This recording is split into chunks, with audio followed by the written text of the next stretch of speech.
We continue now at the top of Daf Kufiyat Zayin Amud Aleph and Meseches Bava Kamma. This is Bava Kamma Daf 117a. On the previous summit, Rav Nachman ruled in a particular case that a person had to pay money. And Rav Huna Bar Chia asked Rav Nachman, is this ruling a real monetary obligation or is it just a knas? Is it just a fine that you're imposing? And Rav Yosef now asks Rav Huna Bar Chia, what's the difference whether it's a fine or whether it's a monetary obligation? Idina, iknasa, whether it's a din, whether it's a monetary obligation or a fine, what is the difference? As Rashi says, Idina hu shemasri yishalim, whether it's a din that he has to pay or whether it's a knas, what difference does it make? He still has to pay. Amar lei, so he said back to him, Idina, if it is a din, so gamrinan minei, so then we're able to learn from it. Meaning if Rav Nachman was saying there's a real obligation over here, we can learn from this case to other cases. Ikanasa, however, if he's imposing a fine, lo gamrinan minei, then we can't learn from it. Maybe it's just over here that he imposed the fine, but we would not impose it in other cases. Rashi says, Gamrinan mehai maisa de Rav Nachman l'shar garmi dinizak and dialma. We would learn from this case of Rav Nachman to other situations of garmi, means to say that you caused the damage in a sort of indirect way. We would learn to these other cases. The reason why this is a case of garmi, this is a case somewhat indirect, is the case over here was that the person told some thugs about the property of the Reish Galusa. And so by telling the thugs and they took that property, that was essentially like a garmi. So again, if it's a dina, if it's actually a monetary obligation, we can learn to other cases. However, Rashi continues, Vikanasa, but if it's a fine, who the concept of Nachman, that Rav Nachman imposed a fine upon the person, Mishum de Rogel Haya Bekach, because he regularly did this, so Lo Gamrina Mine, so then we're not going to learn from this case to other cases. And the Gemara continues, and from where do we know that you don't learn from a fine, from a knas? Titania, as we learned in a brisa, barishona hayuomim, in the beginning they would say, hametame, if somebody makes items tameh, v'hamenasech, somebody pours the libations, they pour it to avodah zarah. Originally they said that there's a chiyuv in that situation, but chazru lomar, but then they said af hamedame, even a situation of medame, that means he mixes chulin with truma, in that case as well. Rashi says, hametame ta'arosav shel chavero, somebody makes the items that are pure of his friend, he makes those things tameh. O menasech yeno shel chavero la'avodah zarah, let's say the wine of his friend, he pours it to avodah zarah. The point over here is he creates a damage in these items either through tumah or he pours it to avodah zarah. It's now asur bahana, so he's causing a damage that's not nikr. The afagav de kamei monach vein hezeko nikr mashalim, even though the item is still in front of him and you can't actually see the damage, but they originally said metame menasich, those cases are chayiv. And then chazru lomar, then they said even hamedame. And Rashi says hamedame orev chulin betruma, that's somebody who mixes chulin and truma. Tehivchis demei achulin, he's now making it worth less to lo chazam hashta elalim machir lekohanim, because it's only fit at this point in time to sell to the kohanim. And so the Gemara continues, chazru in, they subsequently said that medame also, the person is going to be chayiv, but lo chazru lo, but had they not subsequently said that, they wouldn't have learned from metame and menasech that medame is chayiv. You wouldn't have learned one case from the other. And my time, what's the reason for that? Lav mishum de kanasu, isn't it because it's a fine? O kanasu lo gamrin and minay, and you're not able to learn out from a fine. We see that from this brisa as well. And the Gemara says, no, not necessarily. Lo, no. Meikara savri, originally they thought lahefsin meruba chashu, those first cases, that's a big loss of money. That's something we're concerned about. Lahefsin muat lo chashu, but they were not concerned about a small loss of money. Ulavasov, but at the end they said, ulavasov savri, at the end they held, lahefsin muat nami chashu, when it comes to a small loss of money, that we are concerned with as well.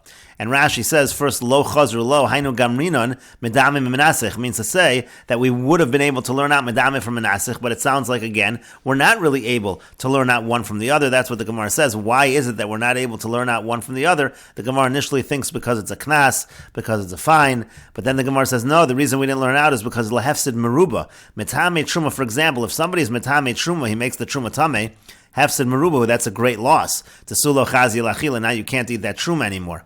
Medame, but let's say, for example, of medame, a case where he mixes chulin and truma, Hefsid Muru, that's something that's a small loss of money. Tamizdaven lekohanim, b'dmei truma, you could still sell it, you just have to sell it to kohanim at the value of truma, it's not a total loss. But the Gemara continues, Ini, is this really the case? Meaning to say, is this really the explanation why only later they added on medame, because they thought there was a difference between Hefsid Merub and Hefsid Muat? Vatani avud Rabbi Avin, but the father of Rabbi Avin, he taught as follows. Barishona hayuomrim hametame v'hamedame, he had it the other way around. Originally they said metame and medame. They originally had said that medame also is chayiv, and then chazru lomar af menasech. Then they added subsequently that menasech, again, you pour someone's wine to avodah zarah, then in that case it's chayiv as well. So menasech, that certainly is a hefsed meruba. You can't give this answer that they originally did not include hefsed muad, and now they're including a hefsed muad. This is a case of hefsed meruba. So that's why the Gemara says you make the same inference. Chazru in, lo chazru lo. If they said it subsequently, yes, but if they didn't say that subsequently, you can't learn out one from the other. Again, you see the same thing. My time, and what's the reason? La mishum de lo gamrinan miknasa. Isn't it because, again, we don't learn out from knas, we don't learn out from a fine? And the Gemara says, lo no, meikara savri Rabbi Avin. What's going on over here is, originally they held like Rabbi Avin, ulevasof savri Rabbi Yirmiyah, and at the end they hold like Rabbi Yirmiyah, as we'll now explain. Meikara savri Rabbi Avin. Originally they held like Rabbi Avin. The Amar Rabbi Avin, because Rabbi Avin said, Zorak chetz mitchilas arba ulevasof arba, v'kara shiroin b'alicha. So let's say a person throws an arrow, he's throwing it 4 amos. If he throws it 4 amos, you have a situation of a chi of misa, because he's violating the Shabbos, but then he's also damaging garments on its way, so therefore there's a violation over here that's going to cause a monetary obligation. So the halacha is, Rabbi Avin says, Potter, he doesn't have to pay any money. Why? Because over here, the uprooting, meaning the beginning of the throwing of the item, that's all part of the placing it down eventually. That's all part of the violation of Shabbos, and therefore he has a chiyuv over here. It's a capital punishment. He's chayav misa, and the halacha is again kimle b'derav minei. If he's getting a punishment of misa, if he's getting the death penalty, so you don't also have to pay money. That's what Rabbi Avin held, and therefore we thought to apply that in this case as well, meaning in a situation of menasech, if you pour somebody else's wine to avodah zarah, so you're chayav misa, so you're not going to have to pay any money.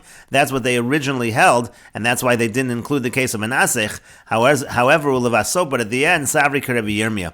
They held like Rabbi Yirmiyah, the Amar Rabbi Yirmiyah, because Rabbi Yirmiyah said, Mishas Hagba Kanya, it's already from the moment that he lifts up the wine, he's already acquired it. Echayev leimam, he's chayev to pay money, it's already like he's taking the wine, but Mischayev benafshe lo have, but he's not actually chayev in terms of the death penalty. That's not ad shas nisach, that's not until he actually pours it to the avodah zarah. It's happening at a different point in time, so we don't apply kimle b'derab minei, and that's why in the end, subsequently they said that when it comes to menasech as well, the person is going to be chayev. And Rashi explains, Afa menasech lo chazru lo, meaning gamrina menasech. We're not going to learn menasech from the others. Afagav dehifsido meruba, even though that's a big loss of money. Mimedam and metame, we're still not going to learn it from medam and metame. To have sidon muad lagavi menasech, that's certainly a much smaller loss when compared to menasech. And so therefore, why aren't we learning one from the other? Again, the Gemara initially says the reason why we didn't learn is maybe because we don't learn from a knas. But then the Gemara says actually it was an issue of kimle b'derab minei. We initially thought that the person wouldn't be chayiv to pay money because there's a death penalty, similar to the case of throwing an arrow on Shabbos. Zorak chetz b'Shabbos.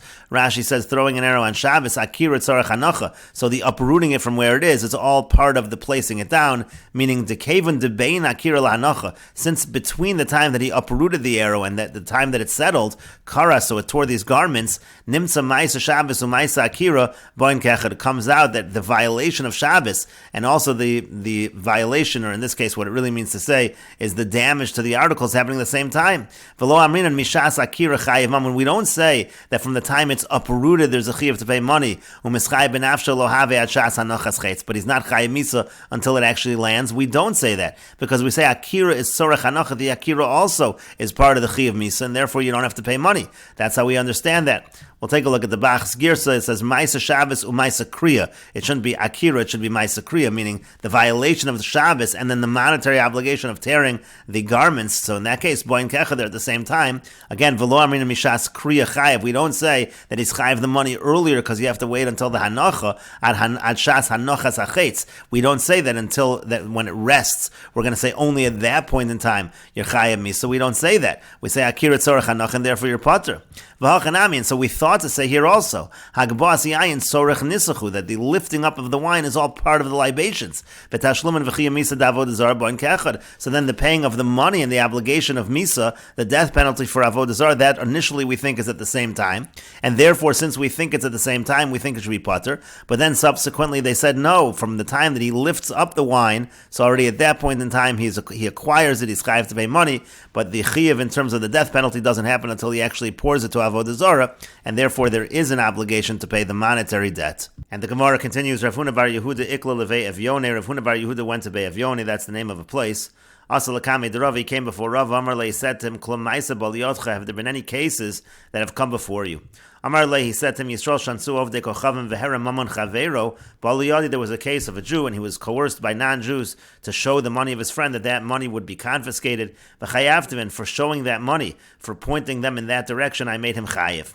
Amar Le said to him, Ahader uvdal amari. He said, you have to return the money. You're really not allowed to be mechayiv him in this case. The Tanya, as we learned in a brayso, Yisrael shansu ovdei kochavim. If you have a Jew that's coerced by ovdei kochavim, v'hera maman chaver, and again he shows the money of his friend, he points them in that direction, and they confiscate the money. Potter. In that case, he's actually potter. V'im natal v'nasan biyad chayiv. Now, if he actually physically takes the money and he gives it over to them in that situation, he would be chayiv. And the Gemara continues, Amar Rabba says, Imhera me'atzmo, if he shows it on his own, meaning to say he wasn't coerced, he wasn't forced to show it, so that's kenasa v'nasan biyadami, that's similar to actually doing it, taking it physically with his hands, and then he actually would be chayiv. And Rashi explains, Leve'avyone makom, again, Be'avyone is the name of a place, nasa v'nasan biyad chayiv, if he takes it physically with his hands, then he's chayiv, and Rashi explains that, the hitzel atzmo b'maman chaver, essentially what he has done is he has saved himself using the money of his friend, but if he does it me'atzmo, if he does it on his own below onus, meaning he's not coerced, that's the same thing as nasa v'nasan biyad. And the Gemara continues, Hahu Gavra Dansu Ovdei Kochavim, there was an individual who was coerced by the idol worshippers, by the non-Jews. V'achvi achamra de Rav Mari brei de Rav Pinchas brei de Rav Chisda. And he showed them the wine of Rav Mari, the son of Rav Pinchas, the son of Rav Chisda. Amar Lei said to him, Dari v'amti bahadon, he said, you should bring it to us. Dara v'amta b'adayo, so he brought them that wine. Asal akami de Rav Ashi. He came before Rav Ashi, Patrini, and Rav Ashi said he's potter. Amar le Rabbanan le Rav Ashi, so the Rabbanan said to Rav Ashi, V'atanya, but didn't we learn in the Brisa, Im nasa v'nasan b'yad chayiv, that if he physically gave it over to them, he's going to be chayiv. Why are you saying he's potter in this case? And the Gemara says, Amar le, he said back to him, Hani mili hechadelo ukmei lavi meikar. That's only true if he doesn't actually bring them to the location right there. They have access. Aval hechadu ukmei lavi meikar. But if they're right there by the products and they're able to take it themselves, so mikla kali, it's as if he's already burned the property. It's as if it's already lost, and therefore if he gives it over to them physically, it is not going to make him chayiv. And Rashi explains, Dari v'amti, which means Si'iva holechimanu leveis hamelech, carry it and walk with us to the house of the king. And Hani mili dim nasa v'nasan b'yad chayiv, we only say that if he carries it, he's chayiv. Hechadelo ukminu ovdei kochavim ala mamon meikar, that's if the ovdei kochavim, if the non-Jews aren't by the money in the first place. Al yedei ha'ones, through the coercion. Eloholach v'natal v'nasan lehem, but he goes ahead and he brings it to them.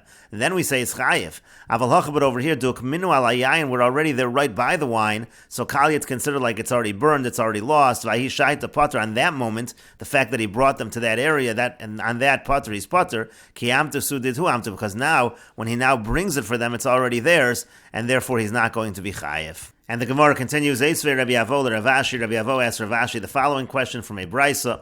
Amar lo anus, if the person who's coercing says to the Jew, Hoshit li pekia amar zeh, pass me that bundle of grain, o eshkol anavim zer, this cluster of grapes, v'hoshit lo, and he passes it to him, chayiv, he's chayiv in this case. And so you see over here in this particular case that he is chayiv when he passes it to him, even though the non-Jew is standing right there, he's at the location. And so the Gemara answers, Hacha b'mayaskin, and here what is the case? Could go into koi betray ivrei nahara. They're actually on two different sides of a river, so it's really as if the non-Jew is not really right there by the items, and therefore he is responsible if he physically passes it to him. And the Gemara says, Dekanami, we have a proof to this as well, to katani hoshit, velo tani tain shvamino. It says that he passed it to him. That sounds like he's passing it over a river, as opposed to just saying, tain, give it to me, as if he was standing right there. And the Gemara continues, how shosa to have a minsu Allah betray. There was a fishing net that two people were arguing over. Hayamar didihu v'hayamar didihu. This one said it's mine, the other one said it's mine. Azal char minayu misar lefarhan gadamalik. And then one of them went ahead and he gave it over to an officer of the king. Amar Abaya says, Yochel Omer, he's able to say, Anoki Masri, Didi Masri, I didn't give over his item to the king. I gave it over what belonged to me. I gave that over to the officer of the king. Amar Le Rava, so Rava said back to Abaya, V'chol Kamine, is he really able to argue, to make such an argument in order to exempt himself? Ela my Rava, rather, Rava says, Meshamtinan le, we excommunicate him, Adamaisi le v'koy bedin, until he's able to get it back, and he has to go to court properly in order to adjudicate. And the Gemara continues, how Gavra, there was a certain individual, to have a boyach vuya tivna de chavra, he wanted to show the straw of his friend to the Gentile authorities. Asal Lakame de Rav, he came before Rav, Amar Le, he said to him, Lo tichvi v'lo tichvi, don't show it. Amar Le, machvino, he said, I'm going to show it. Yosef Rav Kahana Kame de Rav Kahana was sitting in front of Rav, Shamte L'kiyue Minei, and so he broke the person's neck. Essentially, Rav Kahana killed this individual. Kari Rav Ilove, so Rav said about that, the pasuk, he applied the pasuk as follows, Banayich ulfu shachvu barosh kalchusos, it says, your sons have fainted, and they lay at the head of the streets, keto michmor, like an antelope that is trapped, matoza, just like this antelope, kevan shenafal b'michmor, once it's in the trap, ein merach min olav, we have no mercy on it. Af mammon shal Yisrael, so too when it comes to the money of the Jewish people, kevan shenafal bi'ad ovdei kochavim, if it's falling in the hands of the ovdei kochavim, of the idol worshippers, ein merach min olav, we don't have mercy on him, and therefore what you did, Rav Kahana, was correct in killing this individual. But the Gemara then continues, Amar le Rav said to Rav Kahana, he said, Kahana, Ad ho'idna, Kahana, until now, have a parsoi, we were in charge, we were ruled over by the Persians. The lokapti ashvichas damim, they didn't care about murder. However, v'hashta, but now, ika yevanoi, we have the Greeks who rule over us, the kapto ashvichas damim, that they do care about murder. V'yamri mordin, they're going to say murderer, and so therefore, kum sakli aradi Yisrael, what you should do, Rav Kahana, is you should go up to Eretz Yisrael, v'kabel alach, and you should accept upon yourself, the lo tikshi Rav Yochanan, shavashnin, that even though you're learning from Rav Yochanan there in Eretz Yisrael, you're not going to ask any questions on Rav Yochanan for 7 years. So he went and he found that Reish Lakish was sitting and he was finishing up the teachings of the day for the Rabbanan. And so the Gemara says, Amar Lahu, Rav Kahana said to them, to the students, Reish Lakish, Heicha, where's Reish Lakish? Amrulay, they said to him, Amai, why do you want Reish Lakish? Amar Lahu, he said to them, Hai Kush, you have a Hai Kush, I have this question, V'hai Peruka, and I have this answer, and I have this answer. Amrulay Reish Lakish, so they said to Reish Lakish, they told Reish Lakish about this individual.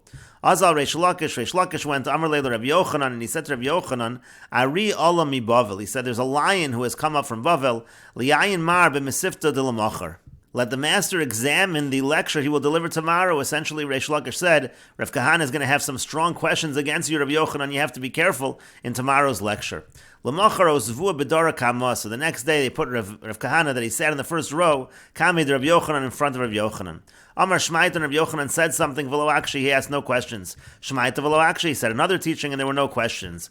An chasei achorei sheva dori, ados v'vedor basra, and each time they kept putting him back a row, 7 rows until he was in the last row.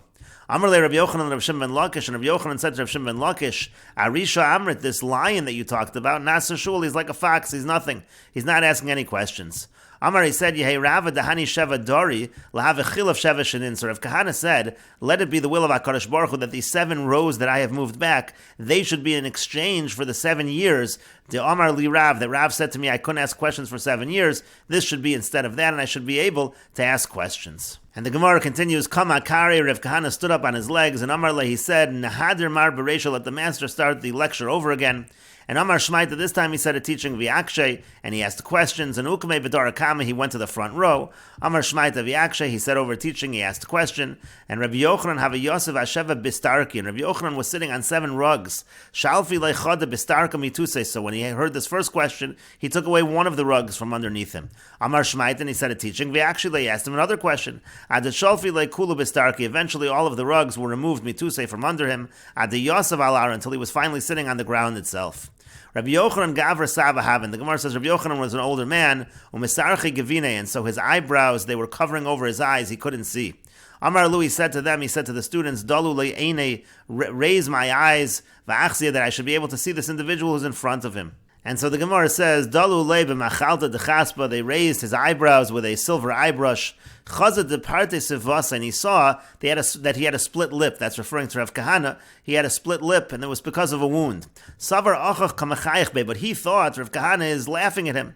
So Chalash died, so he became depressed. V'nach na'avshe, and Rav Kahana died.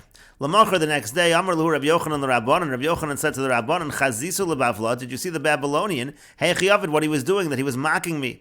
Amrulay, they said to him, Darche Hachi, that's just how he looks all the time. And so Rabbi Yochanan realized his mistake. All the Gavi Ma'arta, he went into the cave in order to retrieve, so to speak, Rav Kahana. Chazad Dahavi, he saw that there was, and we will continue with this discussion in the next video on Daf Yud Zayin Amud Beis.